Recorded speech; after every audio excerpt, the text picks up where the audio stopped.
All India Majlis-e-Ittehadul मुस्लिमीन के किशनगंज विधायक कमरुल हुदा ने किया सड़क का शिलान्यास।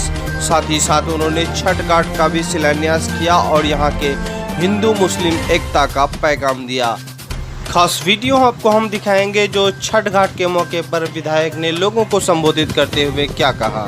भाइयों दोस्तों, आज छठ घाट का शिलान्यास समारोह है। इससे पूर्व में भी मैं इस इलाके का 2011 में मैं इस क्षेत्र से 17 नंबर से जिला परिषद का चुनाव लड़ा था। उस समय भी यहाँ के तमाम हिंदू मुसलमान सारे लोग एक होकर के जिला परिषद में मुझे जिताने का काम किया था और मैं उस समय भी सारे भेदभाव को बुला करके इस राम सकल जी के इसरार पर, इनके कहने पर हमारे हसन भाई के स्कूल का जो रोड था, उस स्कूल को जिला परिषद के समय में मैंने उस रोड को बनवाने का काम किया था जिला परिषद से। और राम सकल जी के घर होते हुए एक रोड को मैंने जिला परिषद के टाइम में भी बनवाने का काम किया था। आंगनबाड़ी भवन बनवाने का काम किया। तो उसके बाद मैं विधायक बना आप लोगों के आशीर्वाद से, आप लोगों की दुआ से, आप लोगों के मोहब्बत से, आप लोगों की वोट की ताकत से। अभी 10 महीना हो रहा है। अक्टूबर में मैंने विधायक बना। विधायक बन करके आपकी ताकत ने मुझे जिता करके विधानसभा भेजने का काम किया। मैं विधानसभा गया। अब विधानसभा जाने के बाद जो लोग हमें तोड़ते हैं, हमें आपस में बांटना चाहते हैं, अपने सिर्फ कुर्सी के चक्कर में, अपने नेतागिरी के चक्कर में, वैसे नेताओं का बयान आया कि किशनगंज में अब जिसका विधायक बन गया है, किशनगंज का जो एकता है, किशनगंज में 70% आबादी अकलियतों की है, मुसलमानों की है। अब वहां पर अल्पसंख्यक में हमारे हिंदू भाई हैं। अब हमारे हिंदू भाई को वहां पर जीना मुश्किल कर देगा, जीना उसका मुश्किल हो जाएगा। इन लोगों का इस तरह का बयान आया। मैंने उस समय भी उनके बयान का जवाब मीडिया को दिया कि किशनगंज का एकता इतना कमजोर नहीं है, किशनगंज का अखंडता इतना कमजोर नहीं है। किशनगंज में हिंदू मुस्लिम सिख ईसाई सारे लोग एक साथ रहते हैं। हम इस एकता को कभी टूटने नहीं देंगे। हम पर भी काम करेंगे और मैंने यह साबित करके दिखा दिया कि इस 10 महीने के अंदर में आप बता दीजिए कि हमारे विधानसभा क्षेत्र के अंतर्गत हमारे सिंह जी भी आए हैं, बीमार रहते हैं। आइए सिंह जी, बैठिए। तो मैंने कह रहा था कि जिन लोगों ने भी आवाज दिया कि यहाँ पर एकता पर खतरा है, मैंने उसको साबित करके दिखाया कि इस 10 महीने के अंदर में इस विधानसभा क्षेत्र में कहीं पर हिंदू मुसलमान का कोई विवाद होने नहीं दिए, कहीं पर कोई हिंदू मुसलमान का कोई विवाद नहीं हुआ, कहीं कोई किसी तरह का कोई खतरा नहीं है। हम सब लोग एक होकर के चलते हैं। मैं तो ये कहता हूं कि पूरे देश में अगर हिंदू की आबादी ज्यादा है तो हिंदू का कर्तव्य बनता है कि मुसलमानों को साथ में लेकर के चले। और किशनगंज में अगर मुसलमानों की आबादी ज्यादा है, अकलियतों की आबादी ज्यादा है, तो मुसलमानों का जिम्मेवारी बनता है कि हिंदुओं को साथ में लेकर के चले। अब वही काम कर रहे हैं हम लोग, उसी क्षेत्र में हम लोग काम कर रहे हैं। उस क्षेत्र में हम लोग काम कर रहे हैं, उसमें हम लोग आगे बढ़ करके काम कर रहे हैं। भाइयों दोस्तों, इस 11 महीना में, इस 10 महीना में जो मुझे मौका मिला, जो दौरा किया मैंने, कि पिछले दिनों इस क्षेत्र में कोई विकास नहीं हुआ।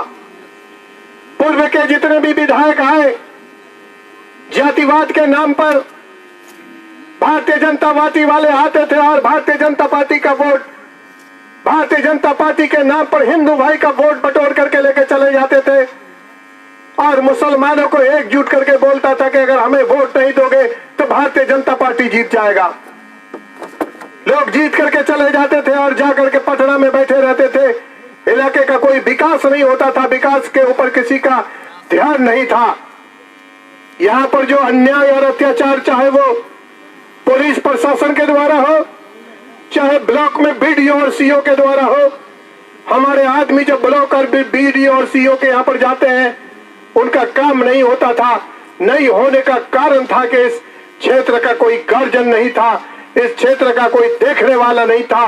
जो लोग गार्जियन बनते थे, जिनको गार्जियन बनाया जाता था, वो इलेक्शन जीत करके जाकर के पटना और दिल्ली में बैठे रहते थे और पीछे जाते थे हमारे यहाँ के गरीब जनता, हमारे यहाँ के हिंदू मुसलमान सिख ईसाई, वो पीछे जाते थे। उनका काम ब्लॉक में नहीं होता था, उनका काम थाना में नहीं होता था, उनको थाना में डराया धमकाया जाता था। आज आप दिल में हाथ रख करके बोलिए कि इस 10 महीने के अंदर में मैं ये नहीं कहता हूं कि करप्शन समाप्त हो गया। आप अगर ब्लॉक के अंतर्गत जाते हैं तो आपको इज्जत मिलता है कि नहीं मिलता है, थाना में आपको सम्मान मिलता है कि नहीं मिलता है। अगर करप्शन समाप्त नहीं हुआ है तो करप्शन में कमी जरूर आया है। और आने वाला कल अगर पिछला 5 साल के लिए मुझे मौका मिला तो मैं तमाम हिंदू और मुसलमानों से वादा करता हूं कि इस करप्शन को मैं समाप्त करके रहूंगा। करप्शन समाप्त होगा, हमारे लोगों को जीने का अधिकार मिलेगा। आज इस ब्लॉक के अंतर्गत किशनगंज और पोठिया ब्लॉक मिला करके एक विधानसभा है। इस विधानसभा में ऐसे ऐसे सर्कल है जो आज तक बन नहीं पाया, जिसका लिस्ट में नाम तक नहीं है। जब मैं जीत करके गए क्षेत्र का भ्रमण किया, किशनगंज और पोठिया के अंतर्गत 84 ऐसा सड़कें हमें मिला जो जर्जर अवस्था में है।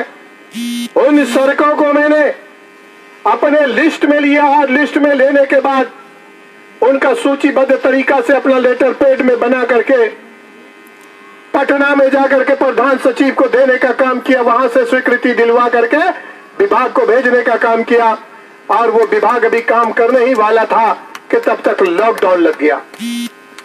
वो 85 सड़कें, उसके अलावा भी जितना छूटा हुआ सड़क है, मैं आपको विश्वास दिलाता हूं कि अगर आने वाला 5 साल में कमरुल हुदा को मौका मिला तो एक भी सड़क आपके क्षेत्र में बाकी नहीं रहेगा। हर सड़क को बनवाने का मैं काम करूंगा। सिर्फ सड़कें ही नहीं, आपके क्षेत्र में अच्छे हॉस्पिटल नहीं है। हम किसान हैं, मक्का पैदा करते हैं, मक्का का हमें सही कीमत नहीं मिलता है। क्या वजह है कि हमें मक्का का सही कीमत नहीं मिलता है? वजह सिर्फ ये है कि यहाँ पर उसका कोई प्रोसेसिंग प्लांट नहीं है। हमारे किसान अनानास पैदा करता है, प्रोसेसिंग प्लांट नहीं होने के वजह से वो अनानास आज 10 रुपया गोटा पर बेचने के लिए लोग मजबूर हैं। और यही अनानास जब यहाँ से चल करके पटना, दिल्ली, पंजाब, हरियाणा जाकर के पहुंचता है, उसका कीमत 100 रुपया हो जाता है। किसी ने आज तक देखा नहीं इस क्षेत्र की तरफ कि यहाँ पर प्रोसेसिंग प्लांट हो मक्का का, जो किसान को वाजिब हक मिले। यहाँ पर प्रोसेसिंग प्लांट हो अनानास का, जो किसान को वाजिब हक मिले। आज तक किसी ने इस तरफ ध्यान ही नहीं दिया। इस इलाके में, इस इलाके के लोगों को हिंदू और मुसलमानों में बांट करके हिंदू भाई भारतीय जनता पार्टी में वोट देते थे, मुसलमान कांग्रेस के तरफ वोट देते थे।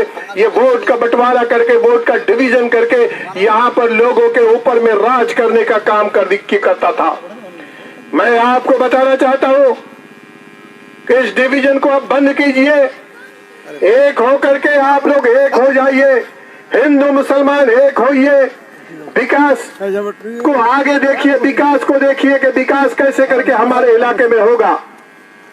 लोग ये कहता था कि मजलिस तो मुसलमानों का पार्टी है, जैसे हमारे बाबुल भाई ने अभी आप लोगों को समझाने का काम किया। मजलिस कोई मुसलमानों का पार्टी नहीं है। बैरिस्टर असदुद्दीन ओवैसी अगर हैदराबाद की जमीन से आवाज देता है तो वो दलितों का बात करता है, महादलितों का बात करता है, हिंदुओं का बात करता है, मुसलमानों का बात करता है। वो किसी जाति का बात नहीं करता है। वो बात करता है इंसाफ का, वो बात करता है विकास का, वो बात करता है हक और हुकूक का। कि हमारे इस हिंदुस्तान के अंदर में चाहे वो हिंदू हो, मुसलमान हो, दलित हो या महादलित हो, जब गुजरात की सरजमीन पर महादलित को, 6 महादलित को गाड़ी में बांध करके नंगा करके पीटा जाता है, तो इस हिंदुस्तान के अंदर में अगर कोई आवाज उठाता है वो बैरिस्टर असदुद्दीन ओवैसी आवाज उठाता है। इसलिए भाइयों दोस्तों, आपको समझने की जरूरत है कि बैरिस्टर असदुद्दीन ओवैसी हिंदू मुसलमान का बात नहीं करता है, बात करता है हिंदू का, मुसलमानों का, अकलियतों का, दलितों का, महादलितों का, पिछड़ी जातियों का, कि इनका विकास कैसे करके होगा, इनका विकास कैसे होगा, ये आगे कैसे बढ़ेंगे। इस सीमांचल में हिंदू भी है, मुसलमान भी है। आज अगर ये रोड बनेगा तो क्या इसमें सिर्फ मुसलमान चलेगा या सिर्फ हिंदू चलेगा? अगर रोड बनेगा तो हिंदू भी चलेगा और मुसलमान भी चलेगा। इस भेदभाव को हम लोग छोड़ करके एक हो जाए। भारतीय जनता पार्टी के लोग आते हैं और ये कह करके वोट दिला देते हैं कि अगर तुम्हें वोट दे दोगे, अगर मुझे वोट नहीं दे दोगे, यहां से अगर कोई मुसलमान जीत जाएगा तो तुमको यहां पर जीने नहीं देगा। मैं ये कहना चाहता हूं कि वो अपने राजनीति रोटी सेकने के लिए ये आपको आकर के कहता है, ये उनका राजनीति एजेंडा है, ये दूसरा कोई एजेंडा नहीं है, कोई विकास का एजेंडा नहीं है उनके पास। ये सिर्फ अपना राजनीति रोटी सेकने के लिए, अपना कुर्सी को बनाए रखने के लिए, अपना गद्दी पर बनाए रखने के लिए हमको हिंदू और मुसलमानों को, दलितों को, महादलितों को बांटने का काम कर रहा है। इसलिए आपको सोचना पड़ेगा। अगर ऐसा कमरुल हुदा सोचता तो यहाँ पर छठ घाट का निर्माण नहीं करवाता। छठ घाट का शिलान्यास हो रहा है। मैं कल एक शिलान्यास आपके जहांगीरपुर पंचायत के एक नाला का काम किया, जो मंदिर के सामने में नाला है, जो वहां पर दलित और महादलित के लोग बैठते हैं, वहां पर मैंने नाला निर्माण करवाने का काम किया। मैं ये लोगों को साबित दिला देता हूं कि कोई हिंदू और मुसलमान नहीं है, सारे लोग, हम लोग एक हैं और एक साथ रह करके हम लोग आगे बढ़ेंगे, तभी हमारे इलाके में विकास होगा। जब हम बटेंगे तो विकास नहीं होगा, विकास से हम पीछे रहेंगे। अगर जब हम एकजुट होंगे, एक रहेंगे, तो हम विकास के तरफ अग्रसर होंगे, विकास हमारा मुद्दा रहेगा और विकास के तरफ हम आगे बढ़ेंगे। आज क्या वजह है कि इस ब्लॉक के अंतर्गत एक अच्छा हॉस्पिटल नहीं है। अगर कहीं पर हॉस्पिटल है तो वहां पर डॉक्टर नहीं है, अगर कहीं पर डॉक्टर है, डॉक्टर नहीं है, और कहीं पर अगर हॉस्पिटल है तो वहां पर नर्स नहीं है। क्या कर रहे थे इतना दिन से हमारे नेता लोग बैठ करके? इस 10 महीने के अंतर्गत मैंने आपके समस्याओं को विधानसभा में उठाने का काम किया। आपके इलाके में जितने भी वाइटल मुद्दा थे, उन मुद्दों को मैंने बिहार विधानसभा में उठाने का काम किया और उस पर इम्प्लीमेंट भी हुआ। इसलिए आने वाला कल के दिन आप लोग याद रखिएगा कि हमको जो तोड़ने का काम करते हैं उसके मुंह पर जवाब दीजिएगा कि यहाँ पर कोई हिंदू और मुसलमान नहीं है, हम सब एक हैं और एक होकर के काम करते हैं। इन्हीं विश्वास के साथ मैं आप तमाम लोगों को दिल की गहराई से मुबारकबाद देते हुए अपनी बातों को यहीं पर समाप्त करता हूँ। जय हिंद, जय भारत, अल्लाह हाफिज।